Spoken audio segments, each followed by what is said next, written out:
Hello everybody, আমাদের বাসার পাশে নেইবারের গাছে কি সুন্দর ফুল ফুটেছে। ও মাই গড, জাস্ট দেখুন, ফুলগুলো পুরা ডিপ পার্পল।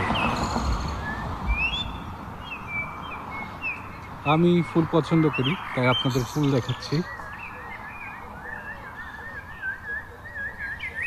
এটা কিন্তু আমাদের মেইন রোড, একটা মেইন রোডের পাশে বাসাগুলোতে এভাবে ফুল লাগিয়ে রেখেছে।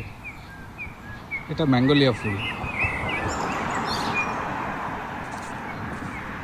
এই মাসটা পুরো ফুলে ভরপুর। দেখুন কত ফুল পড়ে আছে এখানে, মাশাআল্লাহ।